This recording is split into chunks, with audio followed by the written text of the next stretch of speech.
Sampeyan dadi pengarep niku nuwun sewu sing manggatekke napa-napa sing teng jero kedaton nggih. Napa-napa sing teng kiwa tengening negara. Sing nang Karang Pradesan sing nang gunung-gunung ora tok gatekke. Ya ngono kuwi napa pripun minangka dadi pengarep. Kudune sampeyan niku adil. Kudune sampeyan niku tansah tedhak ninti priksa dhateng para kawula. Kula kandhani nggih, Gus. Karang Kadempel niku awane werna-werna, kawulane aja ora rukun, kabeh ora tentrem. Mula nganti kula tak rewangi lunga saka Karang Kadempel pamrih kula. Nek Semar niku wis ketuwan kon bangun. Mula sing kudu bangun nggih anak-anake niki. Ning kula iso apa nek mboten nonton pambiyantune ndara-ndara kula Pandhawa. Kula niku mung masyarakat lemah. Kula niku mung wong cilik. Kula niku mung batur. Selagine kula sing derajate batur wae duwe gagasan bangun desa. Lah sampeyan sing gadah wewengkon kok tanpa mikir wewangunaning desa Karang Pradesan niku nuwun sewu, iso delengke apa ora? Nek ora iso delengke ora masalah. Tak bangune dhewe. Ning kula ora arep suwita karo sampeyan. Kula ora arep suwita karo ndara-ndara Pandhawa. Saniki sampeyan penak, saniki sampeyan iso lenggah duwe derajat, duwe pangkat. Kok terus ora nyawang isor, sing mangsa wang dhuwur terus. Mungkin nek klilipen ngrekoso lho sampeyan.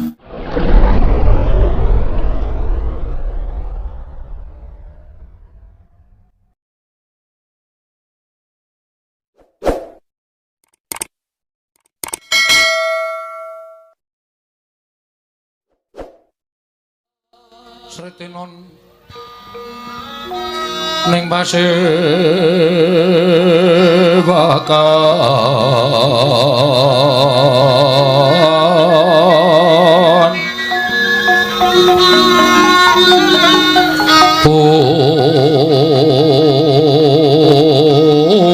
busana maneka warna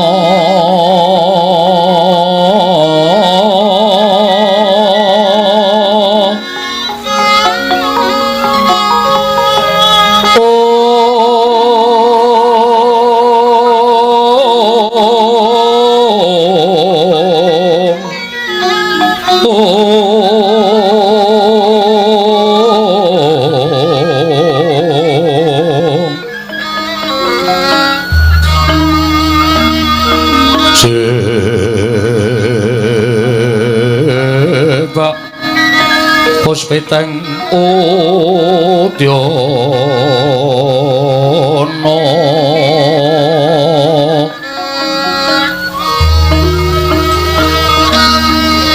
miyang panjrah sarwa rukma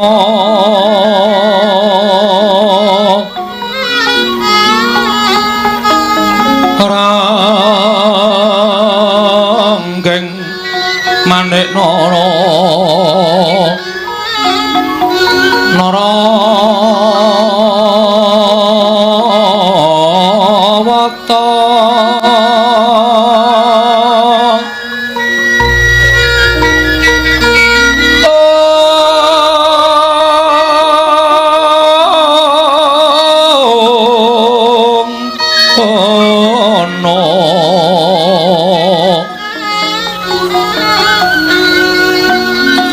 Prabanyo kakang su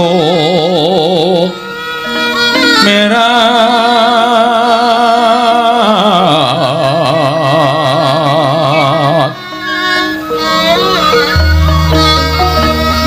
kenaring tejo leliwaran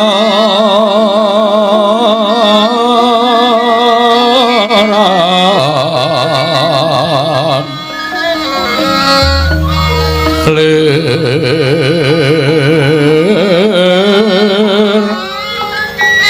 ki laci siring dadet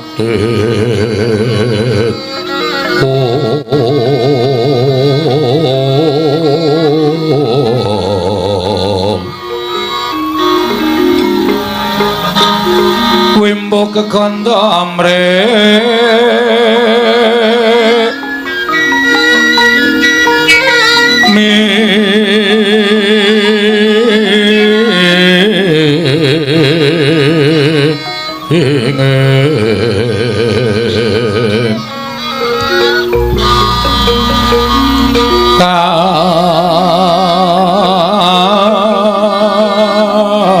diuping maruta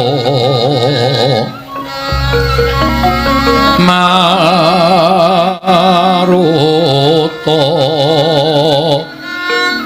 mandho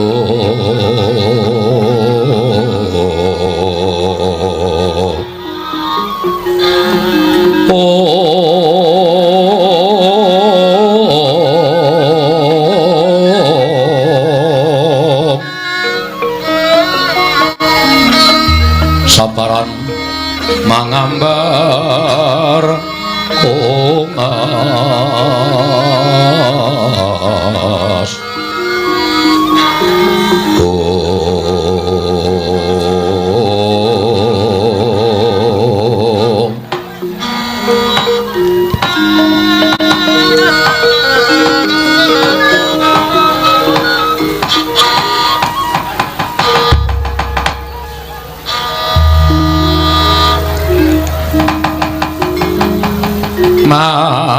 mangkyo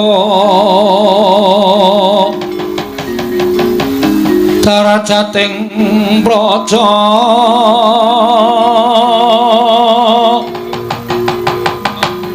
kawriyan wasunya luri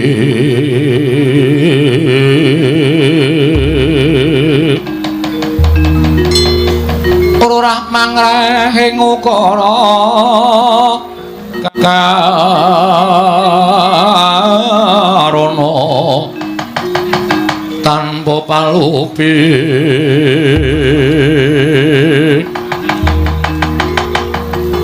atilar silastuti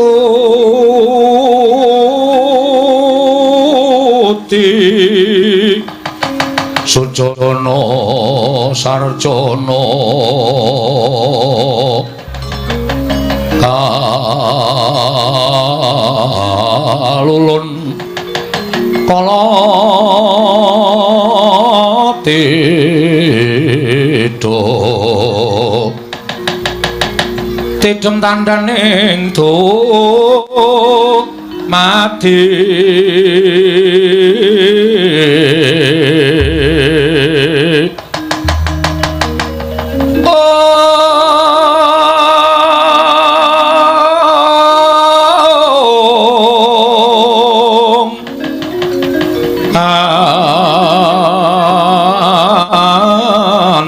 ngret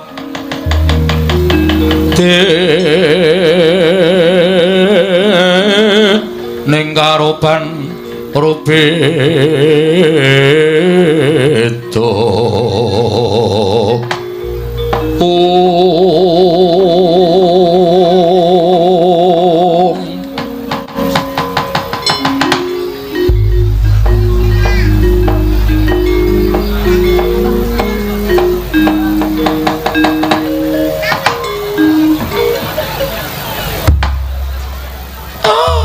Swala sila bertobo, swalu gembel, sumorante hawela.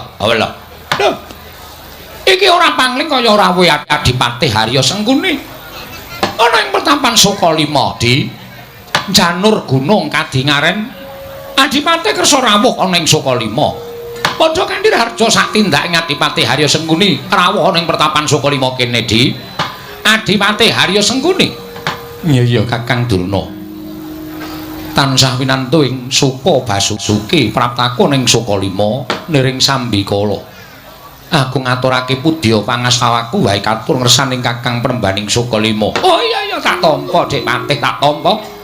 Ora liwat pangestu tampanana ya Di. Iya tak gegem dadiake jimat. Sapa ingkang minangka dadi ruwangmu rawuh ana ing pertapan Sukalima? Aku mung ijen wondene kepareng nderekake ya ming anak-anakmu para Sata Kurawa. Lho, lah kok ora mbok aturi supaya munggah ana ing pertapan Sukalima jere kene kuwi papan pasinaoning para Kurawa. Kene kuwi papan pamulanganing para Sata Kurawa. Kena ngapa kok dadak mbok papanake ana ing pelataran pertapaning Sukalima? Mengko ndak malah ngewu-ewu nggonku bakal rembugan karo Kakang Penemban Durna. Merga sampeyan ngerti dhewe solah slaganing para Sata Kurawa. Watak wantuning Kurawa kuwi rak keladuk wani kurang geduga. Monggo akeh-akeh padha ninggal tata krama, padha ninggal unggah-ungguh. Mengko ndak malah pating cruwet kaya betet sewu menebo pategalan jroning pertapan Sukalima. Mula ora ana ingkang dak keparengake nderekke sowan ning petrabaan pertapan kene Kakang. Oh ya wis. Ya wis nek kaya ngono ya wis prayoga. Malah iso manteng nggone awake dhewe mengko bisa rembugan. Jumbo kalawan apa ingkang bakal mbok aturake marang Angres. Ana ing ngarsaku Dipate. Iya, Kakang Prembandurna. Nuwun sewu, Rekinopati. Ing abdipun Asatama kepareng kula ngaturaken sembah. Pangabektinipun ingkang abdi dikunjuk sanandhang padha paduka. Gusti kula ing kepadihan Plasa Jenar. Iya ya Satama.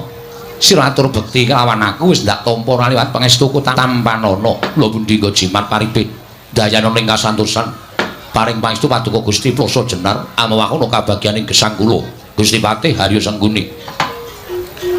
Sawise santata nggone Dipatih rawuh ana ing percabaan pertapan kene. Aso ingkang dadi napas katon apa sasat ingkang dadi riwe. Yen mbok keparengake aku tak nyuwun dawuh ya Di. Rawuh ana ing pertapan Sukalima kene apa pancen saka kersaning Adipati Sengkuni pribadi? Apa pancen sira kowe diutus dening anak Prabu Duryudana? Ingkang sepisan aku ngaturake serius pira kuluputanku nyuwun pangangaksama ya Kakang. Sowan kowe iki ora saka kok pribadiku dhewe. Nanging aku sowan ki pancen diutus dening anak Prabu Duryudana ing Ngastina. Lho. Ana apa Dipati? Lah kok dadi anak Prabu Ngastina utusan lawan Adipati Harya Sengguni supaya rawuh ana ing pertapan Sukalima. Apa aku nandhang keluputan tumraping negara Ngastina? Yen to pancen Begawan Durna kuwi nandhang luput tumrap negara Ngastina dosa apa ing bakal tak sandhang? Aku ora bakal selak. Nanging yen to rawuh Adipati Harya Sengguni kuwi bakal paring kanugrahan saka anak Prabu Ngastina marang Begawan Durna. Terus aku tak takon karo sampeyan labuhan apa sing wis tak tindakake tumrap negara Ngastina. Aja kaduk ati kajron penampa. Yektine praptaku ning Sukalima kene ora kok bakal paring dedukan kelawan Kakang Prembandurna. Kuwi bakal wis babar pisan ora. Uga ora bakal paring kanugrahan saka anak Prabu Ngastina marang Kakang Prembandurna. Kuwi ya ora. Lah wigatine apa? Ana sewiji-wiji ingkang dingendikake dening anak Prabu Ngastina ingkang bakal katur marang Kakang Prembandurna. Lho mestine cukup nimbali Begawan Durna sowan ana negara Ngastina. Jenengku iki Nayaka negara Ngastina. Aku kuwi punggawa negara Ngastina. Samangsa-mangsa dikersake sowan ora bakal badal dawuh anak Prabu Ngastina. Lah kok dadi Adipati Harya Sengguni ingkang raya-raya rawuh ning Sukalima kok beda lan adat ingkang wis. Aku dhewe durung ngerti ning sing wigati aku tak ngaturake apa kang dadi wigatiku. Diutus dening anak Prabu Ngastina. Kene Dipati rada maju kene. Aja nganti duna dungkat aku bakal nampa pangandikaning anak Prabu Ngastina lumantar Adipati Harya Sengguni di Adi sungkene ing Plasa Jenar. Handrah ingkang Puswita rum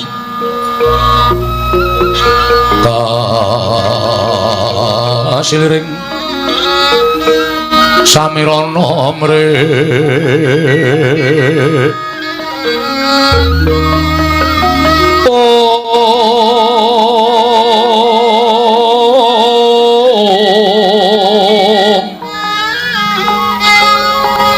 sekar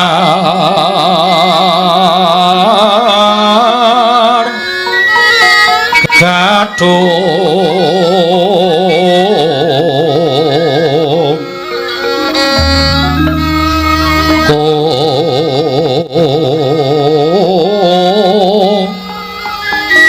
ngas kandanyo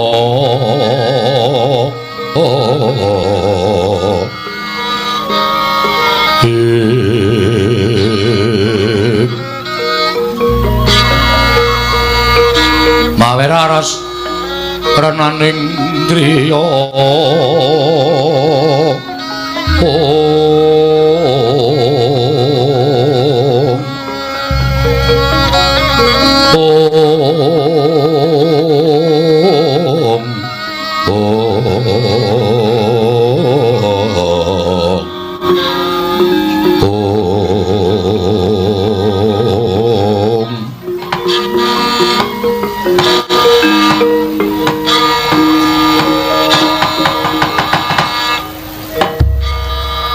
sejatine ngene ya Kakang.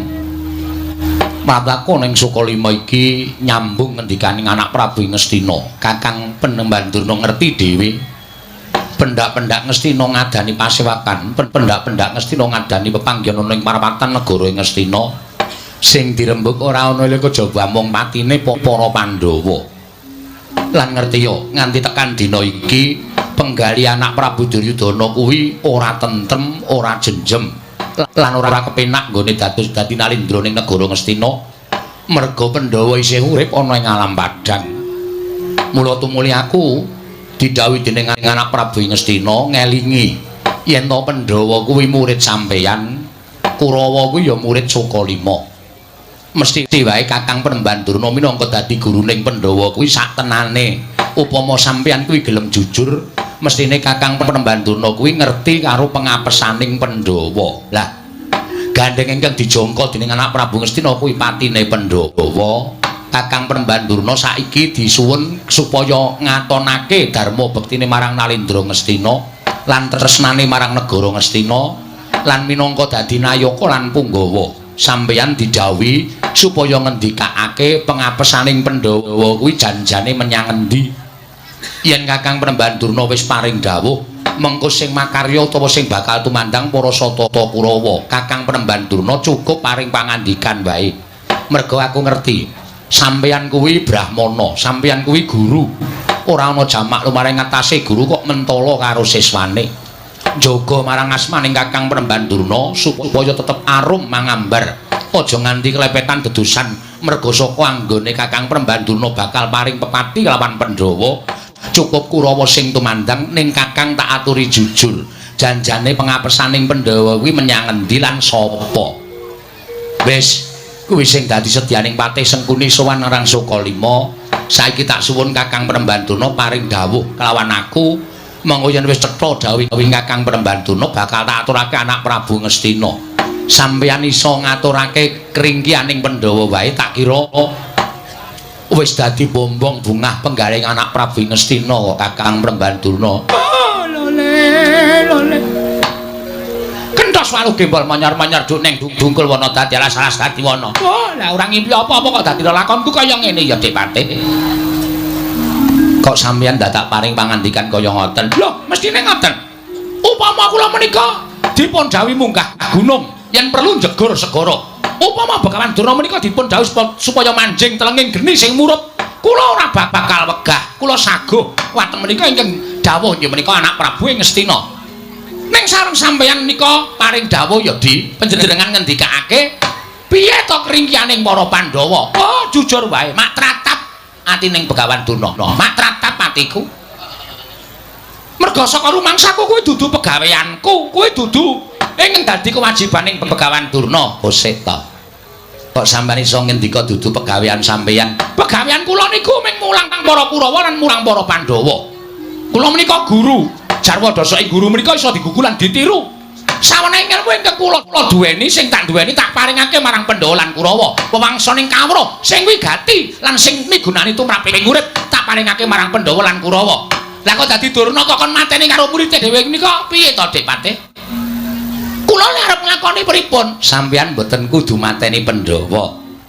Ming ngaturake keringkiane. Lak ming cukup to. Kepenak kok Kakang. Ora usah dadak digawe repot, ora usah dadak digawe angel. Sampeyan ngendika yen Pandhawa kuwi matine dingenekke utawa dingonokke. Niku mengke sing mangkat makarya aku kalih Kurawa, mboten sah sampeyan sing kudu magang karya. Sampeyan ngendikake seranane Pandhawa mati niku piye? Lho, perkara kula mung ngomong, ning niku dadi jararan mati ning para Pandhawa. Niku embane kaya dene. Kula menika ora mangan nangkane ning gabul pulute. Tegese kula ora tumindak, ning kula nyandang dosane. Niku mboten apik, Dik Patih. Wis to, sakniki ora usah ngrembug perkara apik karo Allah. Apik karo Allah niku wis ana ket biyen dereng sampeyan wonten ing alam padang niku donya niku entene ming werna loro. Apik Allah bener luput padang peteng bejo cilaka pun ngoten mawon. Saiki kok dadak ngrembug perkara apik karo Allah. Sampeyan mangendikake pripun carane? Oh, lole. Niki mboten rampung dienggo lole-lole. Niki sampeyan mang paring pangandikan nek ming lola-lole ngoten niku mengke ngentek-entekke wektu. Kula kudu piye Dik Patih? Sampeyan mang paring pangandikan. Nek kula ora gelem ngandhakake krinyaning para Pandhawa, Tegese Kakang Prembandurna le meru Ngastina menika ming lair batine sampeyan ngrangkul Pandhawa. Niku bakal dadi dukaning anak Prabu Ngastina. Nek kula ngandhake kringyaning Pandhawa nika nun sewu lho, Di. Amit lho. Kula kok cengkah karo ati kula dhewe. Cengkah perkara piye? Pandhawa niku siswa kula. Monggo siswa menika kula rangkul kaya dene anak kula dhewe. Kaya dene anak kula dhewe. Kula tresnani. Lah kok dadi kula ajeng mentolo ngandhakake kringyaning para Pandhawa. Niku ora padha karo kula niku wong sing ora duwe rasa kamanungsan. Jaman saniki kok ngrembug rasa kamanungsan. Pun to. Saniki niku akeh menungsa sing kelangan rasa kamanungsan. Ning satu kewan malah kewalik duwe rasa kamanungsan mriku pirang-pirang. Pun sampeyan saniki mengendika kringyaning Pandhawa niku teng pundi? Ning nek sampeyan boten purung paring pangandikan, kula tak wangsul teng Ngastina, kula tak bali teng Ngastina, apa sing ngenten teng Sukalima niki arep kula aturke dening Sinuwun Prabu Ngastina. Tertentu panjenengan entuk duka, gedhe-gedhene sampeyan bakal nampa pidana saka anak Ngastina. Lole meneh. Astaka swala. Ha, mbok ganti. Sela bertobo selalu gembol sumorante hawela. Nah, bangane lole mbok hawela. Kok mengelola lole. Dadi suduk gunting tatu loro. Ha cetha. Nek diingkupke ya ming siji tatune. Oh iya, nggih Depati ya. Pun kula akoni. Kula rumangsa isa mukti ngawi banya Krawati Mbau Denda kaya ngeten iki. Kaya ngene sing kula rasake babagan derajat pangkat Branda donya Sukalima ora kurang niku saka peparing anak Prabu Ngastina. Mula nek nganti kula menika nyelaki dawuh anak Prabu Ngastina, terus Durna niku pancen wong sing ora ngerti rasa matur nuwun karo sing keparing kalian kula. Nah, rak ngoten. Tegese kula wis ayem sik. Le diutus dening anak Prabu Ngastina niku kula entuk gawe. Pun mangendikake kringyane Pandhawa niku enten dumunung enten sinten? Puntadewa apa Werkudara apa Janaka apa kembar? Nek miturut kula kringyaning Pandhawa menika nuwun sewu mboten wonten Depati. Sik to. Kok mbon ora ana pripun? Lho, nyatane ora ana. Dijukuk saka pundi mawon? Tapi ternyatanipun nuwun sewu. Pandhawa menika urip ning alam padang menika ndarmakaken gesangipun ngagem kesaenan. Tetulung marang sak pepadaning urip sing ditindakake dina-dina karo Puntadewa sakadeng anak kula para Pandhawa menika namung dedana dhateng sesamipun agesang. Paring sandang wong kawudan, paring teken wong lunyon, paring payung wong kudanan. Mongko tak tanpa pamrih. Jagat menika ngantos keberbeken ngantos kumandange dhateng para Pandhawa. Donya menika nganti keberbeken kumandange para Pandhawa. Yen para ratu padha keputanganan budi merga negarane tau-tau dislametke dening para Pandhawa. Yen para brahmana padha tresna kalian para Pandhawa, merga Pandhawa menika tabri wirid, tabri sinau, tabri manembah, babagan ulah kapitadosan utawi kapercayan. Nggih. Nek wong Karang Pradesan menika tresna karo para Pandhawa, menika merga Pandhawa menika tansah memulang olah tetanen dhateng wong Karang Pradesan. Wekasan menawi wancinipun panen tuwuh matikel-tikel asilipun wekasan sami keputangan budi kalian para Pandhawa. Saniki arep dijongko saka ngendi? Arep digayuh patine saka ngendi, Cobi? Manggagas. Nuwun sewu lho, Di, wong apik niku akeh sing tresna. Mula nek ana nganti ana wong bakal jongko alane wong apik niku nuwun sewu mesti dikabarake karo sing bakal dijongko patine niku wau. Mula nek cara kula sampeyan arep jongko patine para Pandhawa niku aja kandha sapa-sapa. Merga ketoke wong niku mungsuhi karo para Pandhawa, ning jebul keputangan budi karo para Pandhawa. Wekasan ngerti nek sampeyan bakal mateni para Pandhawa terus dilaporke karo wong niku wau. Lah konangan. Wekasan Pandhawa wis tata-tata samapta ganti sawe gawe diri. Gawe tameng supaya ora iso dikrenah patine. Lho niku nggih mboten? Sampeyan niku nuwun sewu arep mateni Pandhawa kok dadak omong kono-kono akar mateni Pandhawa. Aku nangan. Nek kira-kira gawe tumindak Allah menika aja omong-omong, meneng mawon terus dijongko karo sing ajeng dikrenah sindrakane niku mboten sadya omong karo wong kono-kono.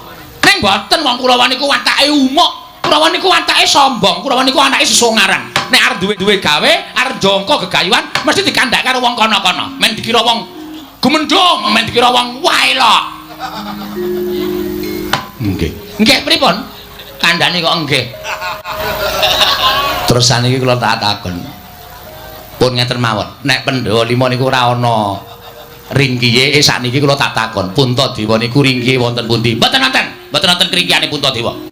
Merga Puntadewa niku jenenge wis Puntadewa. Punta menika luhur dewa niku wis ngarani. Keluhurane Puntadewa niku ngungkuli para Jawata. Merga tumindake apik. Nggih ta?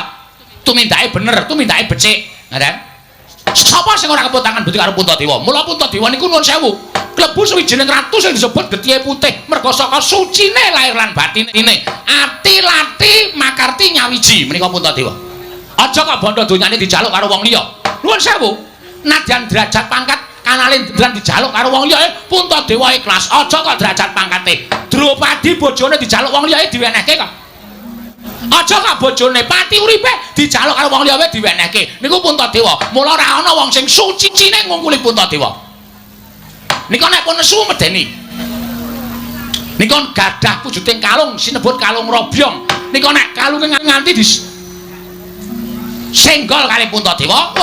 Nika dadi brahala gedhe banget niku sing mengguri sampeyan niku. Nek ming ngemplok sirah sampeyane sepisan. Nggih. Mengkaya sate kere. Puntadewa Werkudara. Werkudara ya ora duwe kelinggan.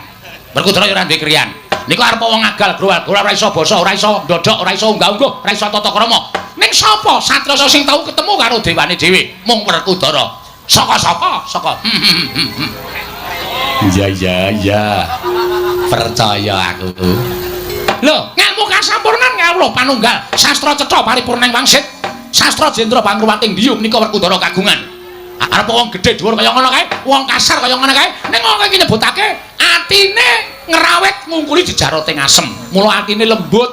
Niku Werkudara. Truk kagaduhan kekuatan ingkang gegilani. Sapa ta sing arwani karo Werkudara? Kurawa 100 niku mlumpuk kabeh genjot karo Werkudara. Nek ra mutar mbok kula delok wonge. Janaka saya meneh nika larangi jagat lan curing bawana. Lha matene Janaka ajeng cara pripun? Ajeng mangpateni ajeng mangobong. Dewaning geni niku marata tuwane Janaka. Ngerti mantune mati diobong duripke meneh. Ajeng mangpateni cemplungke segara, dewaning segara niku marata tuwane Janaka. Ajeng mangpateni mang pendem dewaning bumi marata tuwane Janaka. Mudhar ora kowe? Susah to pikiran sampeyan? Nggih. Angel nggih. Angel, mula rasa digarap. Senengane kok. Ning nek liyane Pandhawa niku apa ya ana sing bebetengi Pandhawa? Lho, wonten Dipate, wonten. Sapa? Siji Natandrawati, loro Semar Badranaya. Sapa sing arep ngungkuli kekuatane Natandrawati? Menika panjalmaning Wisnu, dewa sing tukang nentremke jagat, dewa sing tukang ngandum kabagyan. Niku Bathara Wisnu manjalma sajuga angganing Natandrawati. Mula Natandrawati menika nuwun sewu. Menika angel dijangka kringkianipun Natandrawati. Merga lantip panggraitane panjenengane iso weruh lelakon sing dheweke ora ngerti, panjenengane iso weruh lelakon sing bakal kelakon. Panjenengan ajeng jangka patining Natandrawati wis pirsa dhisik. Lho, sengkuni kok kurawane arep mateni karo aku.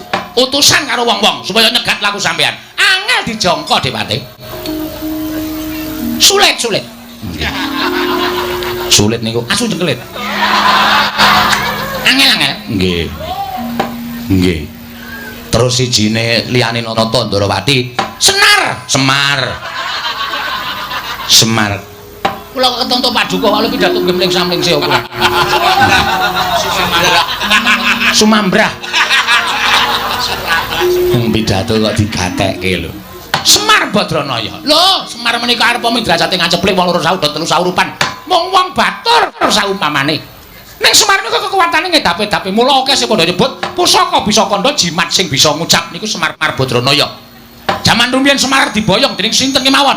Saking negari Pancawati kepengin boyong ora iso. Saking negari Hastina kepengin boyong ora iso. Tumuli Semar nemtokke urip enten negari Ngamarta. Lah, wiwit dinten menika Pandhawa tansah luput senjata tawa tegesipun dipun jangka patinipun dhateng sinten kemawon boten saged kasembatan menika awit kekiyatanipun Semar Badranaya. Oh, nah, mulane arep kepengin mateni Pandhawa niku nuwun sewu kudu iso nyingkirke Semar kalih Kresna. Niku bakal dadi srana patining para Pandhawa. Terus carane nyingkirke pripun? Kon pindah kontrakan. Mboten, maksude nyingkirke niku dipateni. Pateh kok lambat banget iki. Oh, dipateni nggih. Mangomong, goleki saklare ngono, mangomong nggih, Pun. Menungso sing kudu dipateni. Nggih, ya kuwi Semar kalih Kresna. Pun niku mawon. Nek niku iso dipateni kula iso nemtokke Pandhawa niku bakal ringkih. Wong ringkih niku bakal gampang dipercaya. Ning nek Semar karo Kresna niku tesih meger-meger. Tesih cetha pocapane, cetha panyawange nggone nyawang glaring jagat Semar bulan. Wah, taunono windanana. Nadyan jangka kaya ngapa bebasan sampeyan njaluk bantuaning dewa. Mboten iso bagi patining para Pandhawa Dipati Sengkuni. Sigra-sigra yen Permana kanca sigra ngrakenawang sesangka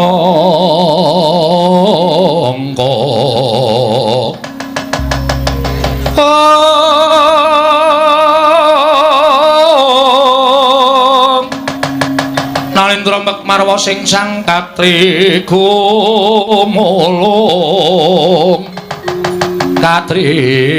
gumulung mangrembak ing wadya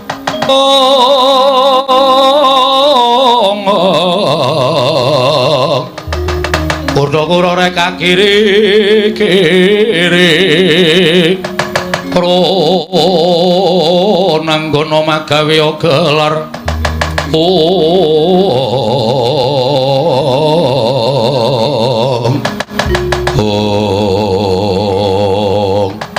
Didemadaning Trabakan pertapaning Sukalima nalika semanten samya kendel sangya para santri manguyu dijanggan ingkang samya mangarsa mengersaning Sang Begawan Durna awit kaperbalan pangedikaning Sang Panimpinan Dita ing Sukalima dah nyuwang Durna melenggahi kanyut minangka wardu kanyut ujaran ganten para dujar wangsa nang durung abang itu drumanding dasaring pertolo kasaru geger jabaning pertapan samya alok yen pertapan Sukalima ana daya nenggih Panakawaning Pandhawa ora giling ora Semar Badrana ki ora Bagong nyerpepeh pindha sata metarang-rangan mendhalon tata trap silanira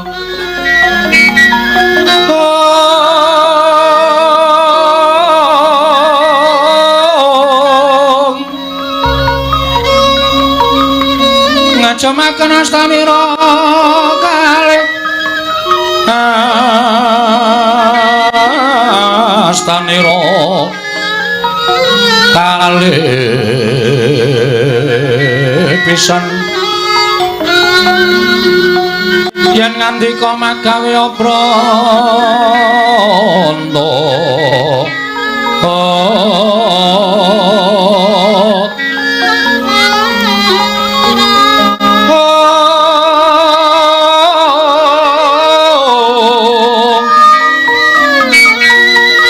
ngandika magawe prana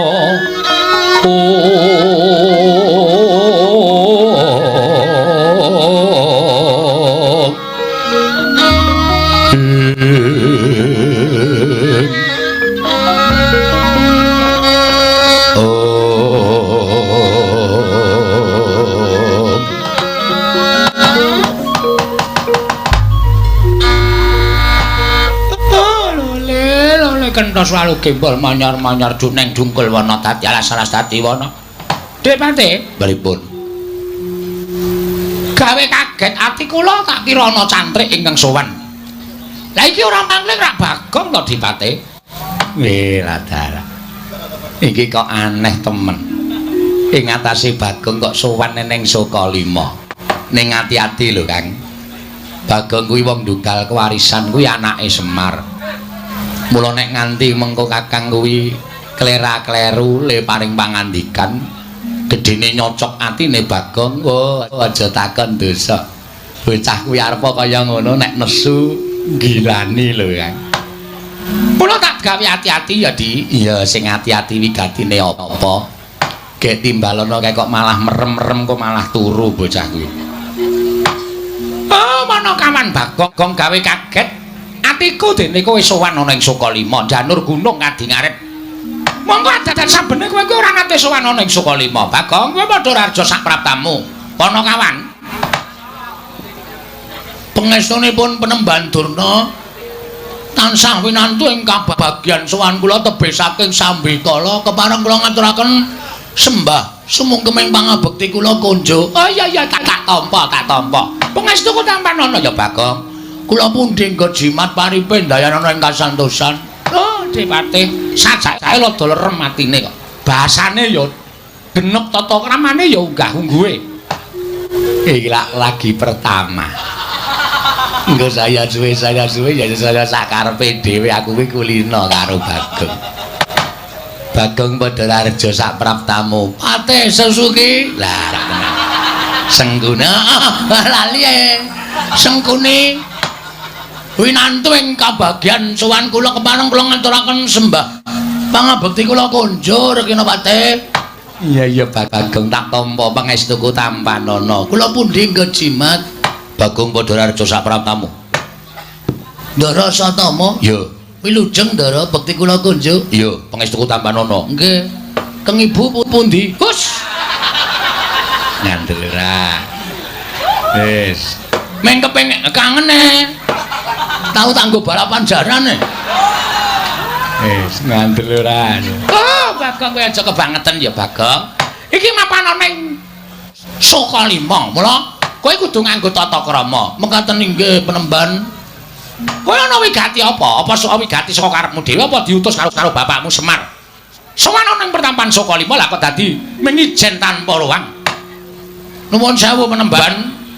Kepareng kula nglairaken dhateng gegembolaning ati kula. Lho, lah kok dadak sowan menyang Sokalima? Apa ora pantes kowe sowan menyang negara Ngamarta? Niki pancen pun dadi lenging ati kula. Kula kepengin sowan wonten ing pertapan Sokalima. Awit kula ngertos Penemban Durna menika mujudaken satunggiling guru mahaguru. Ingkang saestu lantip panggraitane. Sedaya sami mestani nek Durna niku ala, Durna niku elek, niku jane ora nyata, ming fakta. Anu napa? Niku ming napa kabar burung sing boten wonten nyatane. Ning tumrap kula Begawan Durna menika satunggiling pandhita ingkang lantip panggraitane tur tresna dhateng siswa-siswanipun. Buktinipun Ndara-ndara kula Pandhawa nalika alit dereng saged napa-napa panjenengan kula wentah dados siswa Sokalima saniki sami lantip panggraitane dados pitataning satriya punjer-punjering para sinatriya piye iki mau kok turah omong-omongan kalimate wis kentekane mula kula pitados nek Begawan Durna niku pancen satriya linuhur linuwe Ndara Janaka saniki dadi wong sing pinter manah nggih to beberapa kejuaraan disabet semua pialanya niku awit panggulawentah sampean iya pancen Janaka kene mulang manah aku terus saniki Ndara Werkudara duk nalika pados banyu degan banyu suci Perwitasari ya tirta pawitra mahning suci niku sampean sing maringi jaman golek ngelmu kasampurnan kawruh panunggal sastra patri cetha sastra cetha paripurning wangsit sastra jendra hayuning rat pangruwating ndiu niku sampean nggih peparing terus sampean didhawuhi supaya nyemplung wonten ing samudra. Ndara Werkudara nurut kalih dawuhing Begawan Durna, wekasan ketemu kalih Dewa Ruci, terus paring tirta pawitra maning suci. Kaya ngoten kok wong do ngandhani nek Begawan Durna niku elek. Eleke nggon ngendi kula tak takon. Asline sampean niku suci. Asline sampean niku pendhita asli, mboten kok pendhita mbiyeh-mbiyeh kaya sing kondang sakniki niku. Wah, Dik Pati mangrungokke niku Bagong iso njunjung derajat kula. Mengke riyen to.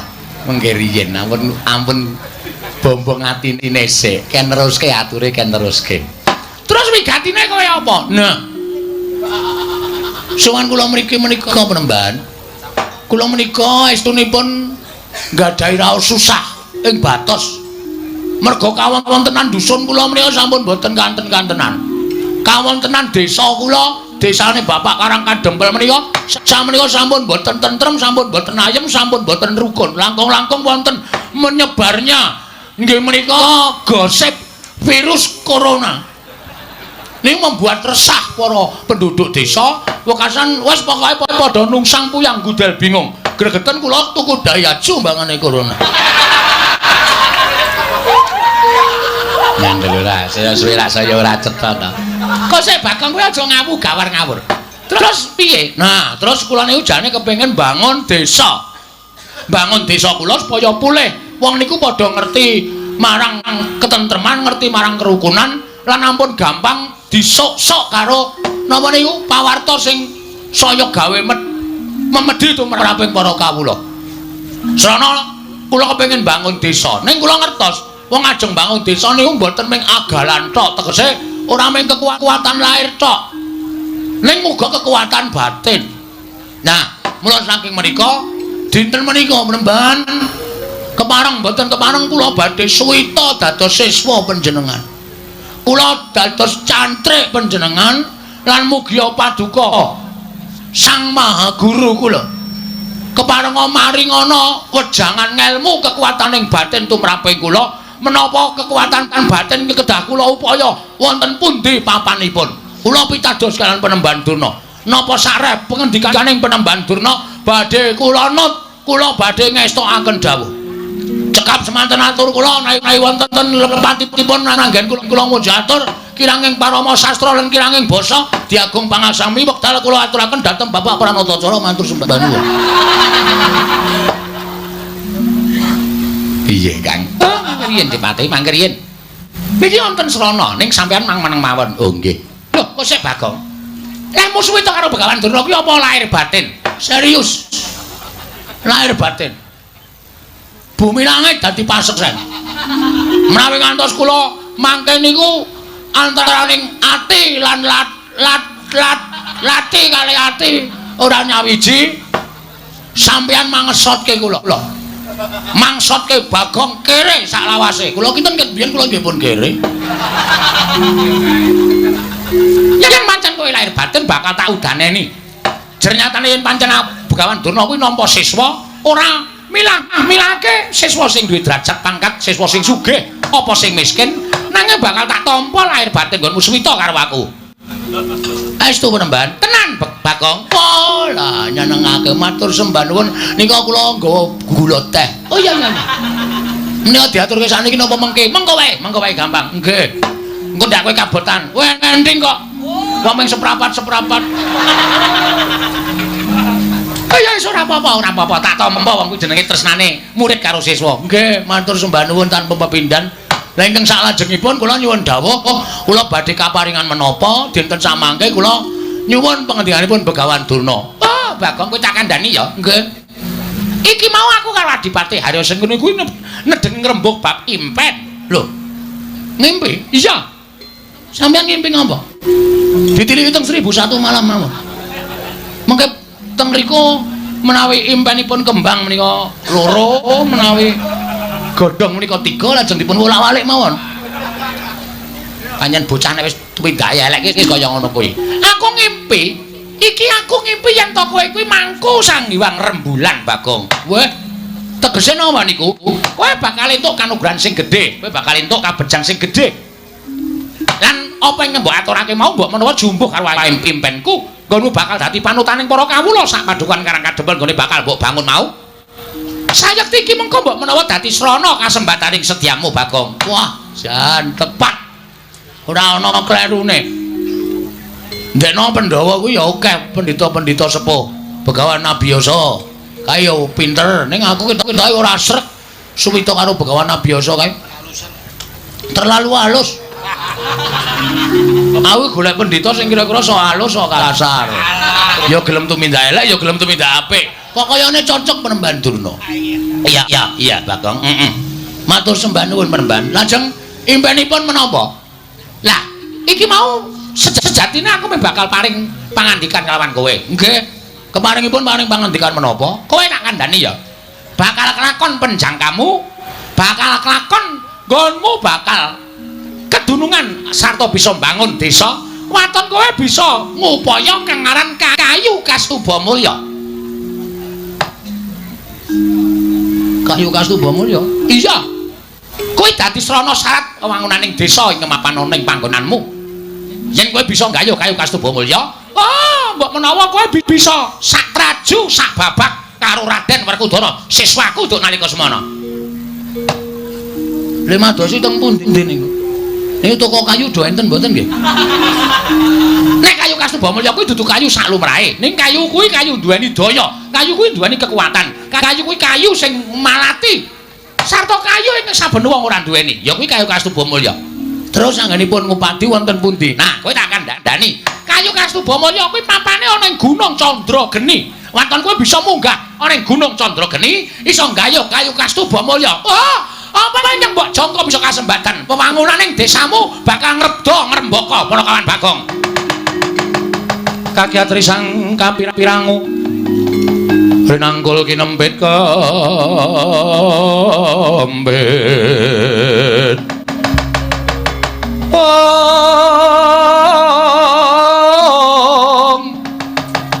Dosang reknaning bawana ya si tukang walang ati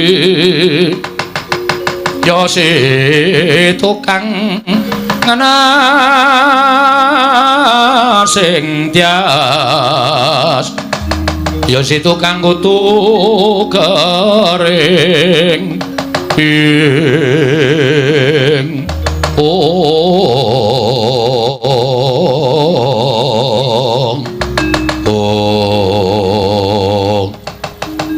Gunung Candrageni ini pundi? Gunung Candrageni kuwi sak pinggire Gunung Mahameru. Kuwi mapan ana ing ana Tibrasara, kowe munggah ning Gunung Candrageni. Ing kono ana wujuding kawah. Kowe nyemplung jroning kawah. Kowe modar iki engko. Nuwun sewu. Kula mlebet wonten telenging kawah. Kowe mlebet ning telenging kawah. Mengko jroning kawah kono kowe bakal nemokake wujuding kayu Kastubamulya. Nuwun sewu, napa kula mboten pejah Bagong? Kowe kelingan ora Werkudara? Ora ana jamak lumrahe wong kang padha ngiyas karo pengendikaning Begawan Durna. Wong akeh wong kang ora padha percaya karo Begawan Durna ing atase golek ngelmu kok nyemplung telenging samudra. Nanging ngelmu kuwi papane menyang endi papan wae. Waton percaya kowe karo gurumu mesti kowe bakal entuk ngelmu. Kowe entuk ing ndok jangka, kowe entuk ing bakal mbok gayuh.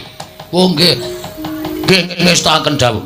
Nek wis mantep ya mantep, yen iya ya iya, yen ora ya ora. Yen wani aja wedi-wedi, yen wedi aja wani-wani. Kuwi kudu mbok cekel sing kukuh bakuh. Nggih, siap. Wani ora? Wonten. Nek ming nyemplung kawah wae wonten, pun mboten napa-napa. Kula urip ya ming doyak-oyak dep kolektor kok.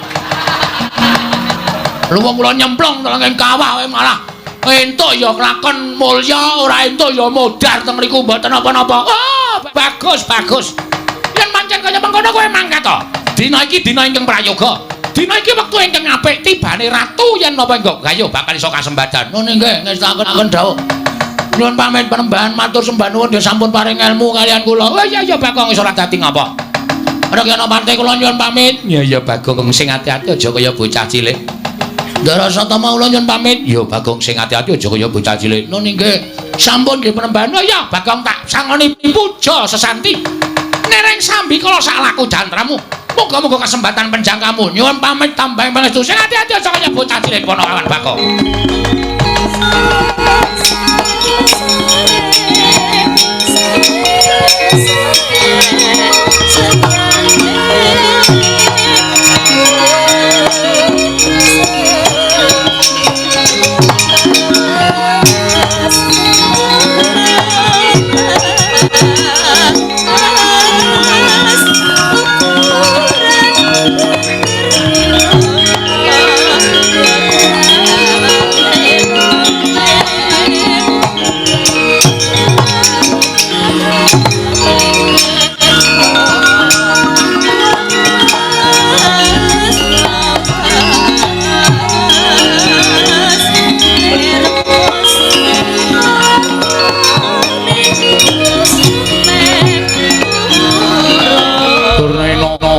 Panalingane loro majaring ratri pinenggak jangkanira kapisanan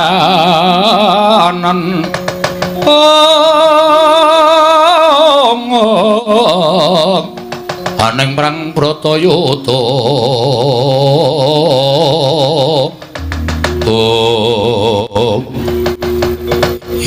Kakang Mrembandurna disuwitani abdi wae. Sampeyan le paring ilmu kok ya kaya-kayane kuwi lahir batin.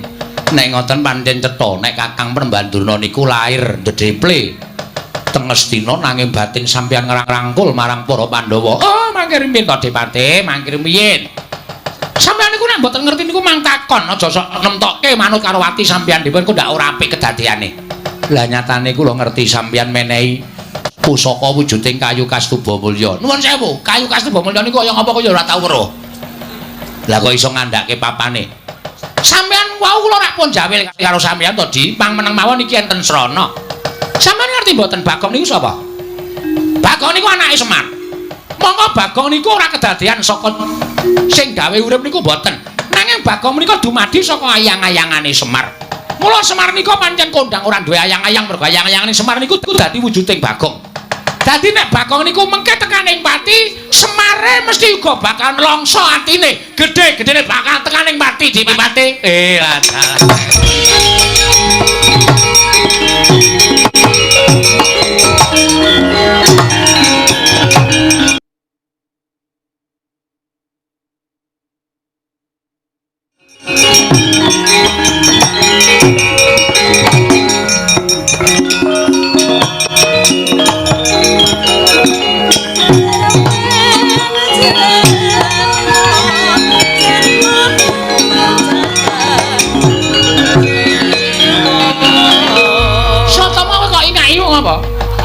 Bola bali nek Ponokawan edan le mlaku medal Jawi kula wau mepet kula jebul sambi nyopet dompet kula. Wah lah KTP barang ilang. Sin kok sin. Barang ilang weh Bagong iki nek pancen kon kaya ngono ya printer-printere rajama-jama. Pancen arep mlaku adoh mula tumuli golek sangu. Golek sangu kok nyepol dompete wong liya.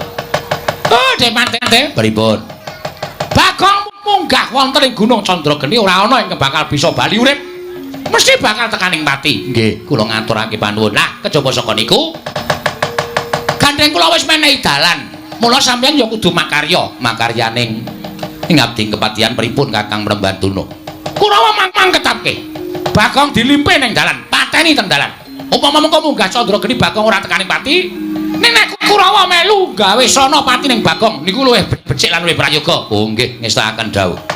Nek ngoten kula tak medal njaba, kula tak ndhawuhi para sata Kurawa laku dedemitan. Yen perlu Bagong dilimpe dipateni. Pun ngoten mawon. Bagong mati Semar pepes ora duwe kekuatan. Semar mati Pandhawa ringkih. Mateni Pandhawa angel mijet wae kanthi suwe banyu sinaring. Kula nyuwun pamit Kakang. Nggih, ngatos-atos Di, ngatos-atos.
Kanjeng Rama mesinipun paduka mboten gadahi tumindaing kados mekaten menika.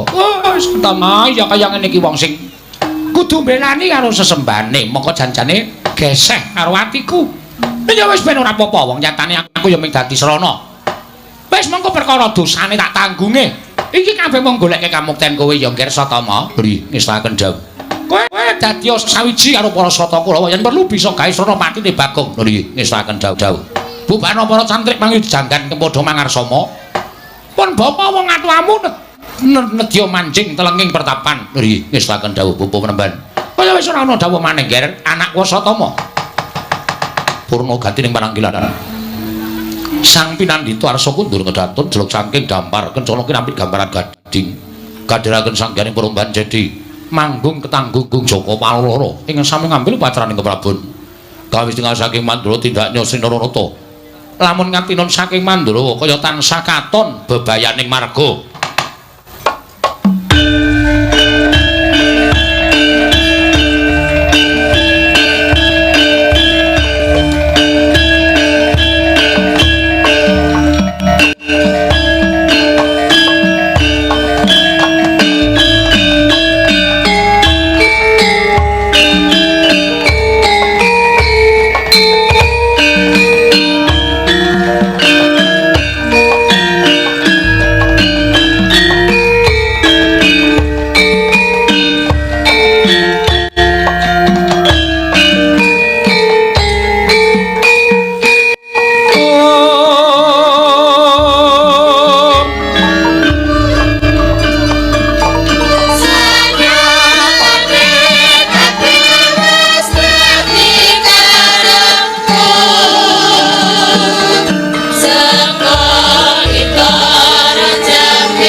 caryan putra lamun kawekasan yeka wis anggen limaya Wisnu Pratenta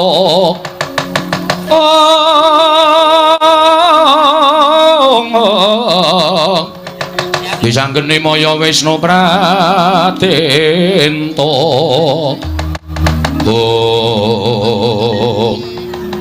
Petra ngapa kowe ngadangi lekku mlaku truk Gong kowe tak takoni kowe jujur jarine bojomu tak takokke nek kowe lunga saka ngomah heeh kowe pamit karo bojomu arep meguru karo Begawan Durna ya to heeh Gong piye akeh guru akeh pendhita sing apik sing ampuh ning kena ngapa kowe kok milih Begawan Durna pendhita Durna kae ngelmune ngawu gawar ngawur nek nganti kowe engko entuk ngelmu sing nyengsarake karo uripmu sing kapitunan ora mung kowe ning aku gareng karo Bapak Semar melu ngrasake mula janjane aku diutus karo bapak supaya nyusul karo kowe kon bali ning Karakadempel aja meguru karo Begawan Durna truk apa aku ndek niat bangun desa monggo sawise aku sowan ning Sukalima Begawan Durna ngendika karo aku bisane kelakon nggonku bangun desa yen aku kudu golek kayu Kastubamulya ning Gunung Candrageni Gong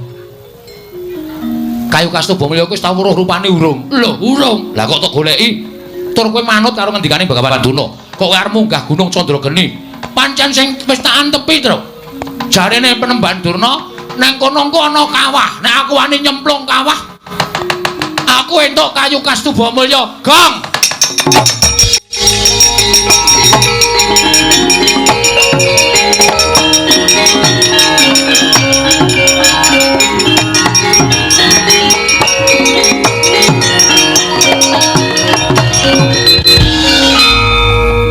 kowe eling ora to Le hah sing jeneng kawah kuwi papan sing panas panase ngungkuli panas geni ana ing Marcapada nek nganti kowe mlebu jroning kawah kuwi mau kowe mati Gong truk mbok ora iso ndisi sing keparenge sing gawe urip mati urip ora saka cangkemmu mati urip saka kersaning sing gawe jagat kowe kelingan ra jaman Ndara Werkudara golek banyu suci Perwitasari kon nyemplung segara aku terinspirasi saka Ndara Werkudara Ndara Werkudara nekat nyemplung segara wae ora mati malah entuk tirta pawitra maning suci aku ya tak nekat nyemplung kawah kowe modar ora kok iso omong nek ora Werkudara wae ora mati kok Ndara Werkudara beda karo kowe nyok suwe-suwe mangkel aku ngandani karo kowe iki minggir ta kowe ora usah ganggu kekarepanku to kowe lunga ya wis ngene bae nek pancen kowe ora gelem tak jak bali ngene bae kok yo tak ewangi yo piye carane golek ning aja nyemplung ora aku arep tetep nyemplung aku ora ngadus barang dasare aku arep nyemplung ora rasa nyemplung goleki saka dhuwur munggah Gunung Candrageni ya kena ning digoleki saka dhuwur ora wis to kowe mulya kowe mulih ora kowe ora mulih salin perkara karo aku lho ora ana kakang ora ana adi lho iki Gong ora edan kowe ora edan iki serius aku gelem mulih ora gelem mulih aku tegel karo Petruk kowe wani karo aku lho sing tak wedeni apamu aku nek kaya ngene iki ora wedi sapa-sapa to aku nek wis katokan abang ngene iki wis nekat ora usah dadak pisan-pisan kowe dadak ridu lakune Bagong Gong aku njaluk karo kowe mulya tenan lho nek ora gelem mulih aku meksa karo kowe nek kowe meksa karo aku salin perkara karo aku ana Kang Adi gelut aku mau nek kon gelut karo kowe nek ora gelem mulih nek ora mulih ya wis aku ning ngemoh tak wangi terus Gong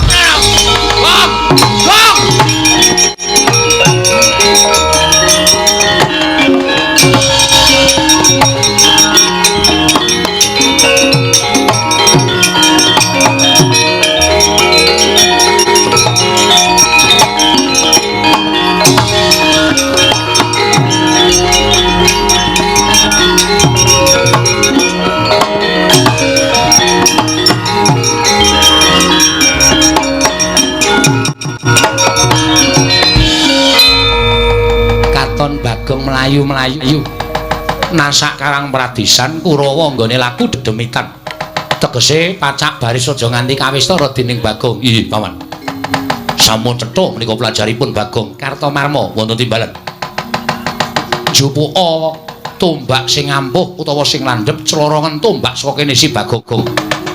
Yen Bagong kena tombakmu tekaning pati ngendikaning Kakang Prembandurna, Bagong kuwi nyawane Semar. Bagong ki ayang-ayangane Semar. Yen Bagong mati Semar mesti melu tekaning pati. Mara coba Bagong lepas ana pusaka. Yen pancen tekaning pati kowe karaku wajib munjuk atur sanipun anak Prabu Duryudana. Nggih, ngesaken dawuh saking mriki. Aja ketok lho, Nggih. Aja ketok lho, ndak ketara. Ndak ketara.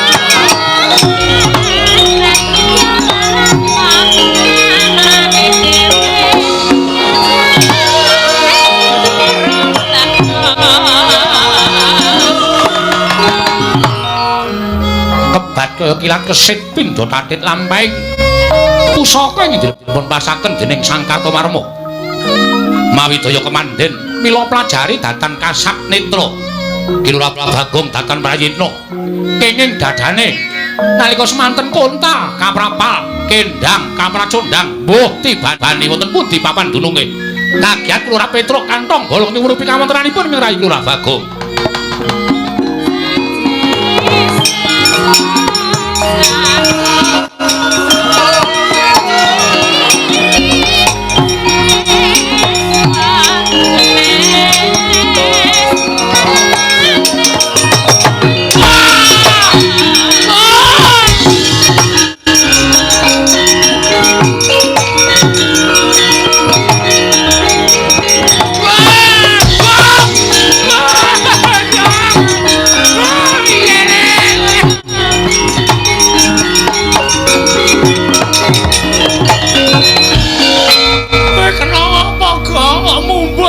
Seru banget. Duh, nganti katokmu mlontrok ora krasa. Wong kontal kok bokonge telos-telos. Gong kowe kena apa? Pak, Bagong kesonjo boyo.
sumubang wangaruna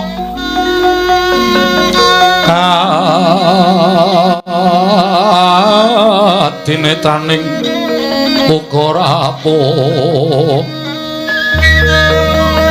sabdaning kokila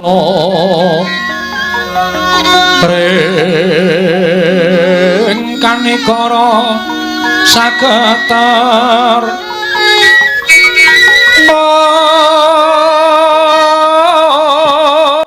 mong kene donga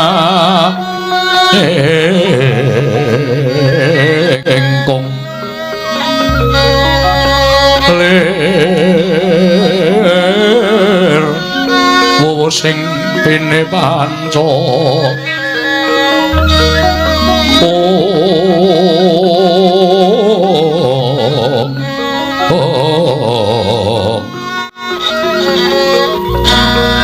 Petoking ayam wana mrak manguwuh ing pagagan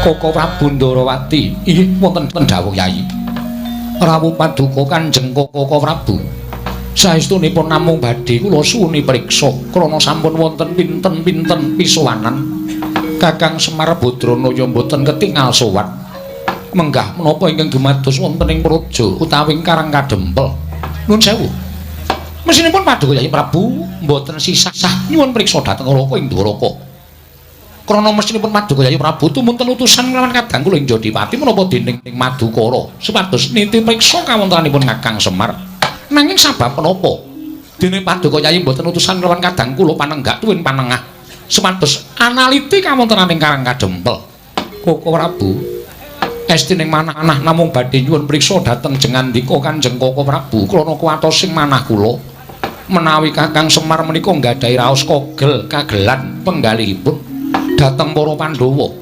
tumunten sak mangke sowanipun Dimas Werkudara menapa dene Janaka upami kula utus wonten ing Karang Kadempel malah saya damel kodeng penggalipun Kakang Semar mila tumunten sak mangke estining manah nyuwun priksa langkung rumiyin dhateng Paduka Kanjeng Koko Prabu menggah kawontenanipun Karang Kadempel Yayi nadan ingkang Raka ing Ndarawati sampun sawetawis mboten pinanggya kelawan Kakang Semar Badranaya mila ingkang Raka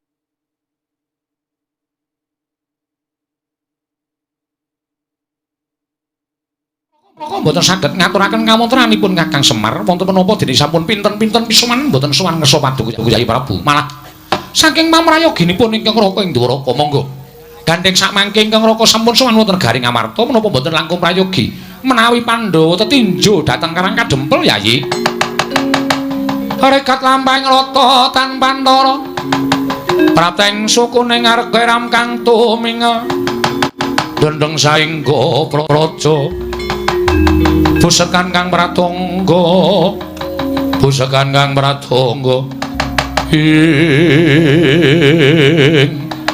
dereng ngantos parisamaning Balwacana kasarusa animen Lurah Semar Badranaya karya kagiat sangya para Pandhawa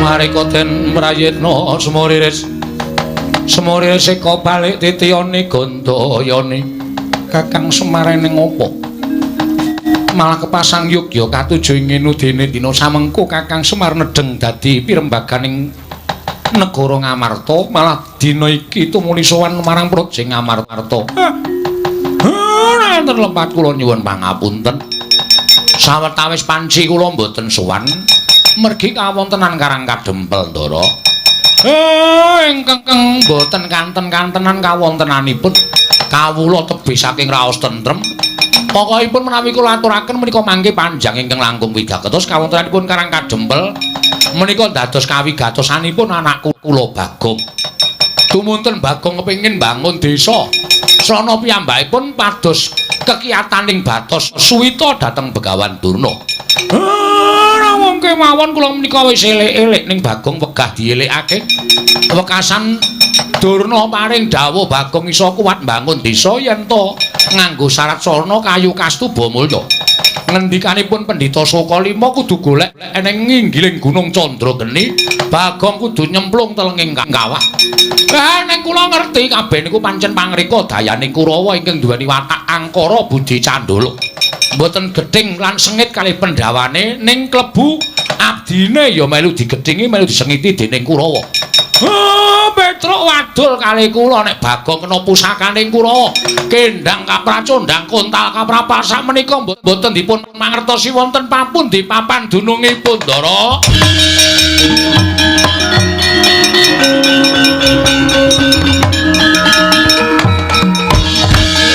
Koko Prabu.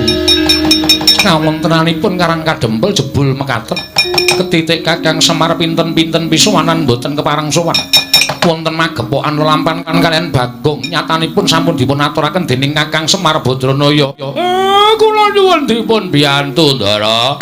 Anak kula Bagong pripun, Pak? Ketiwasan, Pak.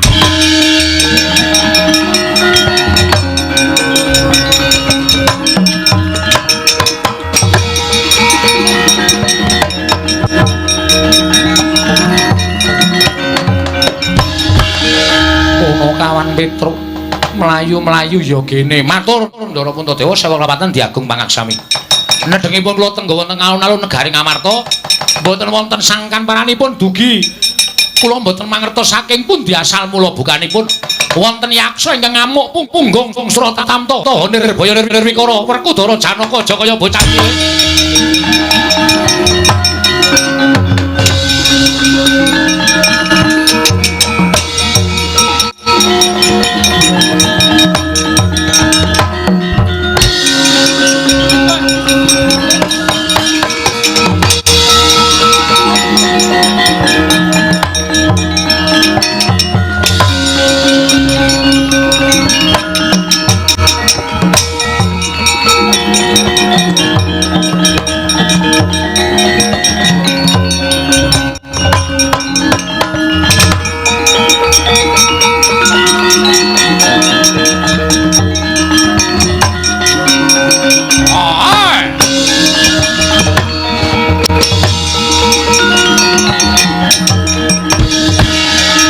Ganjing langit kelap-lapaton lir gencanging risang mawe gandrung buta tanpa sangkan marat wani ngamuk ning negara Ngamarta sapa jajal werka.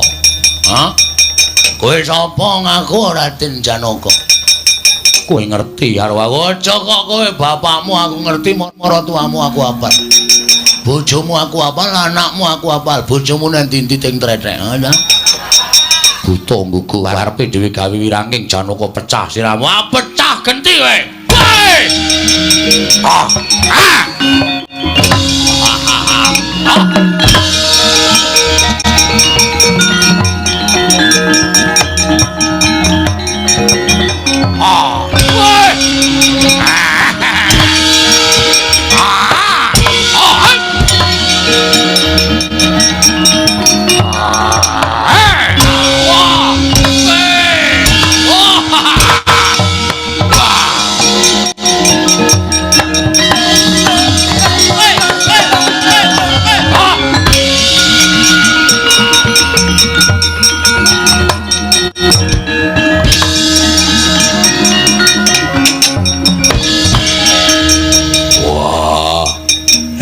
Buta rambute digelung kaya aku. Oke, salon buka.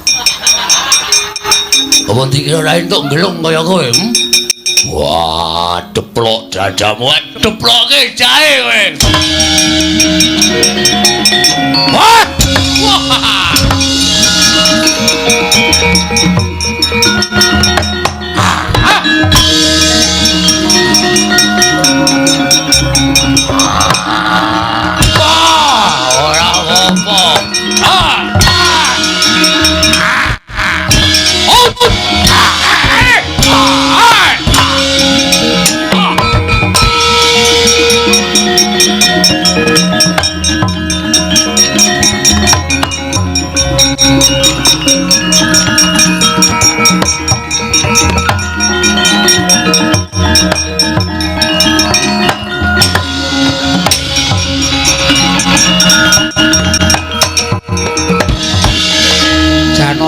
Udara kalah. Kok ora buka singgih. Butane ampuh.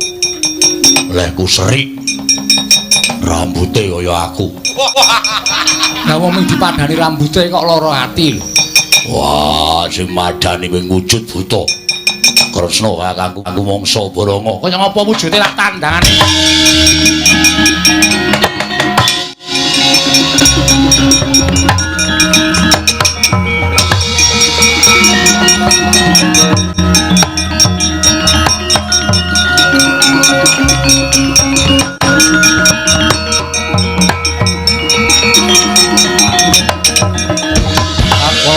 Kresna tan tulasa mring Sang Resi Jahnawi Suta ing jagat Dewa Bathara jagat Pangestungkara kena dayane apa lah kok dadi bisa wujud buta kaya mengkono kuwi ora dalah buta kok anggere perang leren ning warung tuku wedang perang leren meneh ning warung ngobo kopi buta apa kae tibane Kyai Senjata Cakra lakon babar sejati ning wujud pati.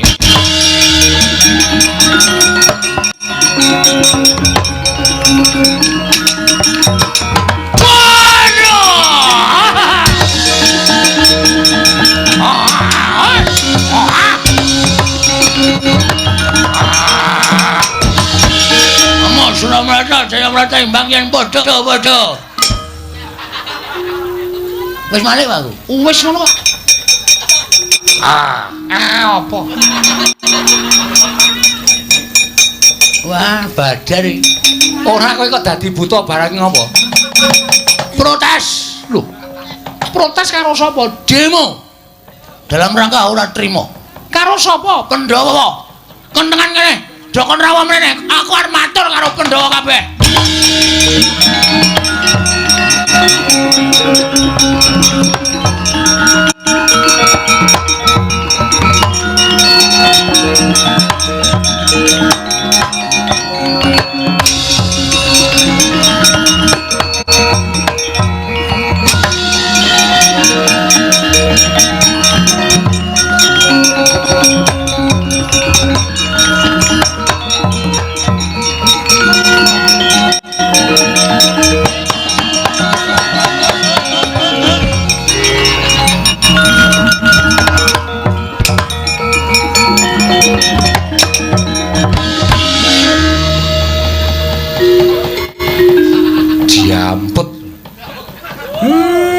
Wong tuwa joget kok dijegal. Ana kawan Bagong. Nggih. Bagong. Nggih. Bagong. Nggih. Nggih, Bagong. Kowe sik. Bagong. Nggih. Aja dhisik kowe. Nggih. Selak kesusu lho. Iya. Alon-alon. Bagong urip. Maksudnya aku mati. No ya. Sik, Mbak. Diem, Mbak. Nuwun sewu. Kula nyuwun tulung Ndara Kresna supados nglempakaken para Pandhawa menika istunipun kula ajeng nyuwun prisa. Sampeyan dadi pengarep niku nuwun sewu sing manggatekke napa-napa sing teng jero kedaton nggih. Napa-napa sing teng kiwa tengening negara. Sing nang Karang Pradesan sing nang gunung-gunung ora tok gatekke. Ya ngono kuwi napa pripun minangka dadi pengarep. Kudune sampeyan niku adil. Kudune sampeyan niku tansah tedhak niti priksa dhateng para kawula. Kula kandhani nggih, Gus. Karang Kadempel niku awane werna-werna, kawulane do ora rukun, kabeh ora tentrem. Mula nganti kula tak rewangangi lunga saka Karang Kadempel pamrih kula. Nek Semar niku wis ketuwan kon bangun. Mula sing kudu bangun kon nggih anak-anake niki. Ning kula iso apa nek mboten wonten pambiyantune ndara-ndara kula Pandhawa. Kula niku mung masyarakat lemah. Kula niku mung wong cilik. Kula niku mung batur. Selagine kula sing derajate batur wae duwe gagasan bangun desa. Lah sampeyan sing gadah wewengkon kok tanpa mikir wewangunaning desa Karang Pradesan niku nuwun sewu. Iso delengke apa ora? Nek ora iso delengke ora masalah. Tak bangune dhewe. Ning kula ora arep suwita karo sampeyan. Kula ora arep suwita karo Ndara Pandhawa. Saniki sampeyan penak, saniki sampeyan iso lenggah duwe derajat, duwe pangkat. Kok terus ora nyawangi sor sing mangsa wang dhuwur terus. Mengko nek klilipen. Ngrekoso lho sampeyan. Ngoten. Napa-napa sing dumadi enten ngandhap niku manggatekke. Ngoten. Karang Kadempel niku bapak ya iso apa wis tuwa. Bapak niku bangun kayangan wis ping pira ya, Pak ya? Heeh. Bangun kayangan, bangun SPBU. Bangun taman pariwisata nggih ta, Pak? Heeh. Wis kesel bapak niku lho bagiane Bagong bangun desa. Ning nek Bagong ora dibantu sampean-sampean ora bakal Bagong nglakon bangun desa. Lah manunggaling sampean minangka Gusti kula kali para kawula tetunggalan manunggal iso bangun desa mujudake rakyat ingkang tentrem ayem manunggal rukun tunggal cipta rasa karsa lan karyane mujudake negara ingkang adil makmur warata tias bagya mulya mengkono. Nek kula ora wani matur ngenten iki sapa sing arep wani matur kaya ngenten iki? Kula minangka dadi wakiling masyarakat nyuwun karo sampeyan mawi sesandheyan kalih para masyarakat kawula alit bangun pembangunan, bangun desa, bangun kutha supaya kabeh katon sae, katon endah, katon becik, katon ayem lan katon tentrem. Mengko ndak salah sampean dirasani kawula lho. Nek wis kebacut ngrasani, wah wis saya tipis kapercayaning kawula karo sampean, saya ngrekoso sampeane dadi nalendra ndara.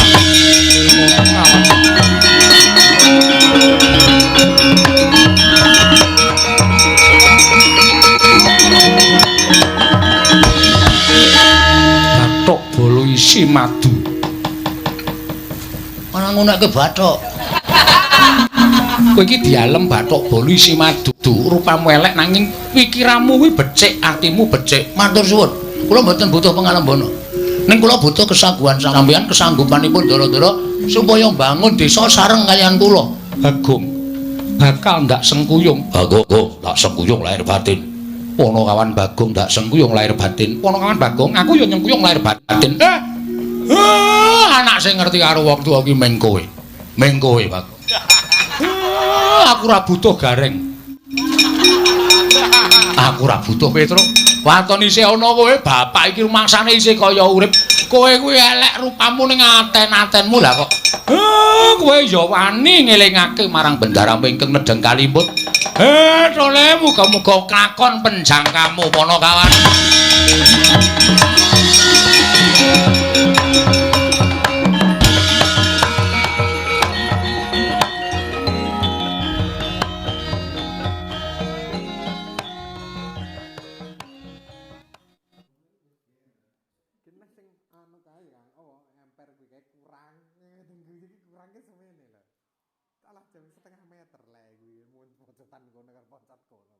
Golek kurangane wae duwe eneng. Sidare digawa lineh kaya mek kowe lae kaya. Ya sing kramsik pasang sing kono. Pasang. Wonge mulih iki mangkat golek keramik sing ngegoli aku karo bapak. Tak kon ngumbah-umbah ngene tak kok tak digenti sing kono. Kentok magrib bles mati ngumbah isi keramik. Abi. Abi ternyata. Iya kok. Wayah. Lho kuwi mobil mobil. Lah kok ora ngomong lho. Anu ngene mbayang aku. Sak kerdus kan iso sepel. Dadi pek abi matane anu. Isine telu to. Sak kerdus isine telu. Berarti sambungan itu. Tukune kuwi abi ngono. Gen nyatu. Gen padha. Maksudnya paling gak iso. Antok utawa betok ya. Model ini ya ora temu. Ndak iso. Nek iki apok iso mobil betok ngono. Padahal seperti kowe iki. Nyatole abi kan 600 piro to, Kang? Iya, lek kuwi tok kuwi kene piro lho? 400 piro lho? Apa 500 piro apa 400 piro lho? Oh iya, ora teluwon. Ora iki. Teluwon kuwi sing kan sing sasro. Heeh, sing dawa-dawa. Nek iki 200 piro? 240. Cek malah apik kan kamar dhuwur kae. Apik ning dhuwur. 140 kae. Iya ngono. Kaya pilamine akeh ngono modele. Kene. Heeh. Ning kamar dhuwur. Kamar sing tendok-tendok. Lah kutu kuwi ning Gandusari. Wong kaya kamar mandi lho aku. Kocok-kocok ngadeg kare masak. Wis ngono. Coba. Lah kok itu Sabtu. Rene. Kadek kaya kuwi. Kuwi ngekek. Minta omongane ngono kae kok. Kamar mandi putih. Biar gede-gede. Kaya ning meja dapur dimenani kuwi ndek regel kayak model ya. Bukan klinik-klinik. Kan wis kan ngene. Dek, apa nanane kan ndek iso lurus ngono. Manggung-manggung ngono. Lamono kaya sing ning meja dapur gak apik. Sing rupa ngono kuwi. Resik Aku tuku sing putih kae. Bayang aku golek sing rodok kalem. Rumah kurang nemen. Barang sing Jadi rene iki ora nemen. Bojone ora nemen ndek orasi ngono. Sing bilang ya. Putih gelombang iki ora nemen. Meja dapur. Meja dapur. Nih. Sejane malah kebunan. Ya. Malah hati. Mungkin mas pelaksana. Saya keserangan, sudah menemukan keluarga. Sing semidaan wae nek sing ngrem 400 wae enggak. Aja milih krani ireng. Kapok aku dadi wong wedok milih krani ireng. Tenan. Angel banget resik-resikane malahan. Ngene. Diomongin kok. Bayani jalane cepat. Ya padha. Enggak. Elek banget krani ireng kuwi lek nyatu ndak ale resiki karo kanebo dikasak. Ngene lho dadine. Anu. Jamur. Ndak kena lagi diresiki karo lapin tok ngono. Berarti bener aku teatris bener. Ayo ireng kek kok aku Ya iki ngono minyak dilemot. Ya asik itu kalau melamin. Ora cetaru kuwi to. Ora kok malah di stiker sing anu kae to, tahan minyak. Nah, kalau Iya. Itu kok ngecat anu lho. Apa kolam. Waterproof sing iki anu ya. Aku. yang gede. Ya kuwi lho murah. Dong aku dikon gawe ning kamar. Aneh banget, ban kirang kayak ternyata. Wis apa? Ini polisi Kalimantan aku bingung mungkin kalau ngene dapur ki cek gambar ki kita tipis. Aku seweden ki lak pikir kaya modal aku. Gane piye? Gane piye? Iki pesene kemarin ini apa Olimpik? Wis waktu ngono gitu. Jadi ukangnya ngono.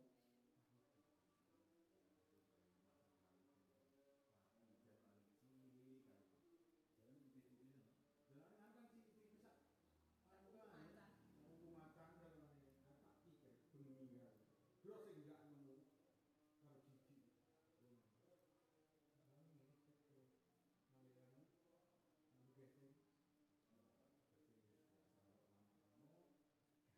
Sok sing arep itu kan ukur pisan ngarep ya. Jadi tatapane lawangan iki tak ukur pisan. Jadi perkara iki tapi ngarep cilik. Ah ini. Untuk rampan. Tapi ngurus aku. Ya juga aku. Iki seminggu tuh cukup 7 juta. Lho. Makan diri. Heeh. Meja dapur tok lu.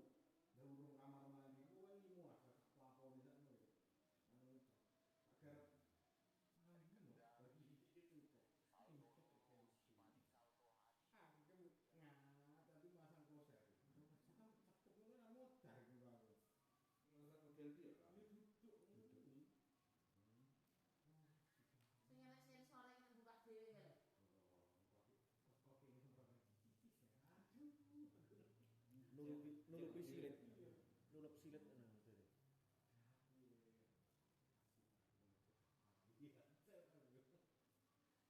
sore sekarang, tapi ada sore ada kan.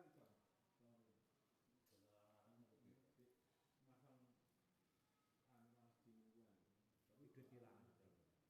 menderita. Rupanya kayak ukuran yang tukang. Apa? Aku ini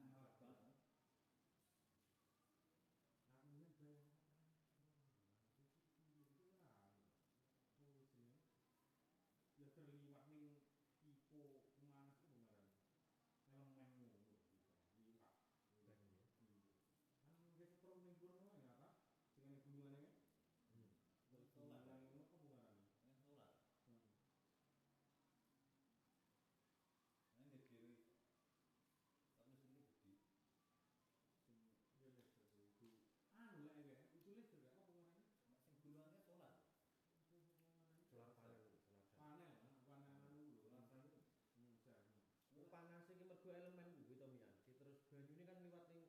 teko kuningan kuwi. Iya. Nyering ngono. Toko teko lho. Iya. Teko. Kuwi model.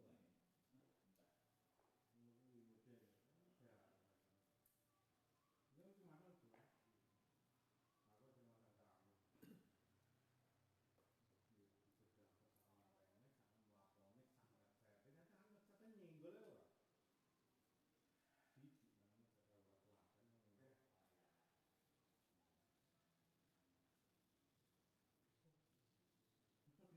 Memasang sikile kuwi lho kleru. Ngendi kuwi aku kok ngendi kok di mana kuwi. Udah memasang ada ngono orang mati wis kadung dipotong. Ayo iki aku. Tetep apa yang bener iki. Kurang mati lucu anune. Dadi sing mburi ku ra jabri koyo yang dhuwur lho. Malah mendelok. Mendelok dadi ku dikai kayu kan yang malah ndelok, kayune ketara. Gak lucu banget. Banget tapi iki sing pertama. Kipe sing ning pojokan dileboni wong ora sedeng. Lu tujuannya kan ngabokne ember kan ora sedeng.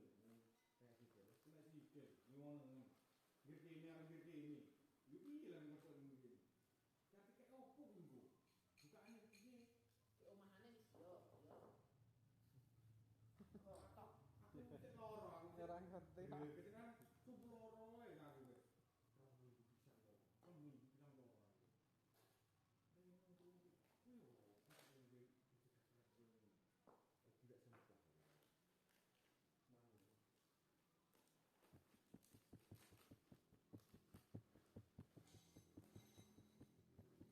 Gede-gede. Sikile kok ora. 5 cm nate. Kecer. Cocoran. ning dodol mah rong dina dhewe. Gaene rong dino ndodoli rong dino ae. Nek relise ning tembok dhewe. Nek nggo aku rene ngetor anu. Sikilane kulon kuwi keluwihan. Tangga. Dia akhir akeh niku aku ngono. Terus nek dia akhir dipotong ora dia. Watrae. Enek 1 meter kayak ketok. Iya. Iya ganteng tenan. Iya. Ku tegah ora nyantol. Sukat lek kayak sing gawe anune, gawe Mikir dulu. Eh? ini awak mburi, sene mburi. Oke, kecu ora sikil. Mau wae Wong ngalih. Udah lagi Pak nih telepon.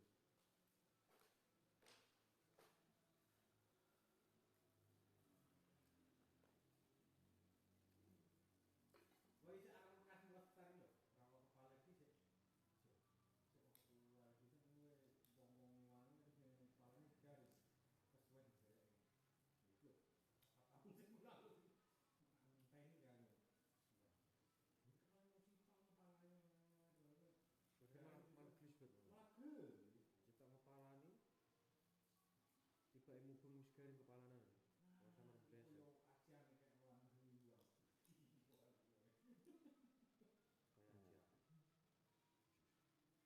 Manu telepon yang biru. Sopan iki. Telepone ngrawak ngalih. Ora engko ya muni.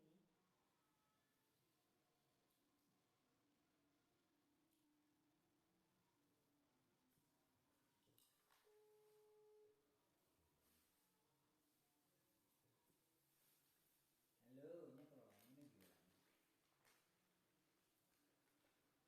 Saya tua 6. Ama mulai lembu pecak sampean Mas awake. Nunggu. Eh? Rohmu. Dan teko aku lho kayak Telepon itu. anu pakai teko. Ning sono. Holding persuti. Terus. Guling piye? Manut guling kan? Kamera opo aku? Ya, mirrorless. Ora kena kan.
iki wong yen di Pulau Sora wis manut teh. Golek-goleki lagi Pulau Sora. Biasane lek wong kan goleki suwi ora goleki nekone kabar.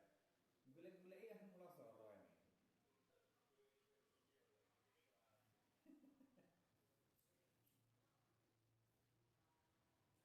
Wis manut kowe aku.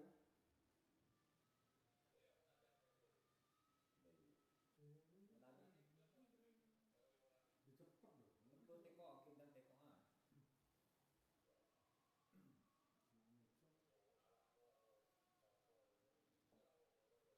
Ya aku karo kowe lho Leng.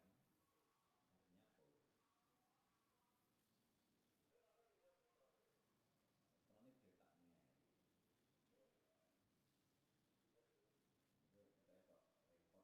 Trone detaknya. Itu repot ini kan dibungeni. Rokok tak tuh. Gene gedeng sambil ini apa nih lho? Ini sampe lho. Bentar ya. Rumahmu kan duduk di rumah. Rumahmu di rumah. Ning kontrakan. Matamu ning kontrakan jare omah-omahmu ya. Rumah kontrakan rumah.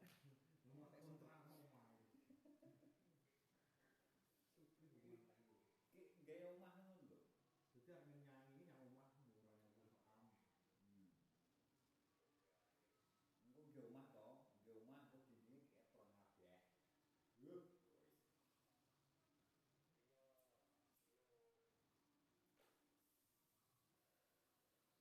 Terus tak lebu iki nggih bakal wong tamu. Sing kok dibar kok ora iso mlebu. Ora digarap berarti Kudu teman. iya. Iya. Wis anu apa jenenge home teknologi kan. Bentuk voice bakal ada teman kita.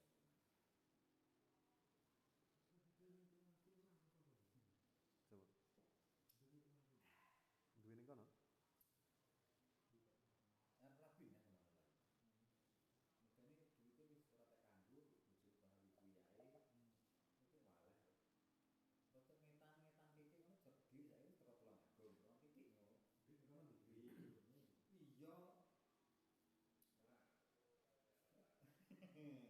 Wes. Ya ora apa-apa ge nyanyi.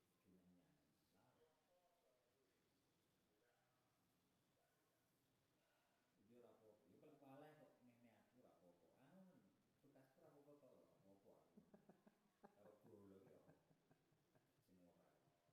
Lambenya.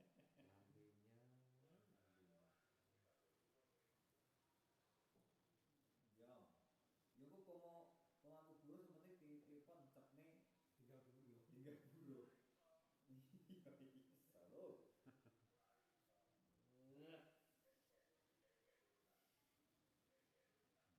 Cukup.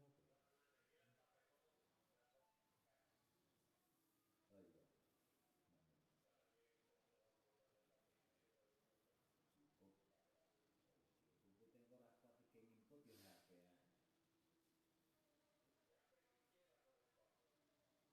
Ini ciri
Balapan ki lho ada trail-trail iki lek beda.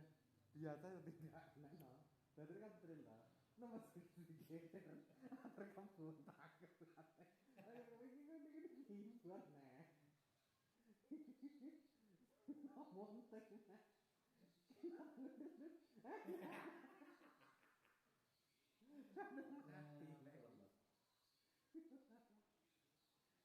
Itu. Oh lah.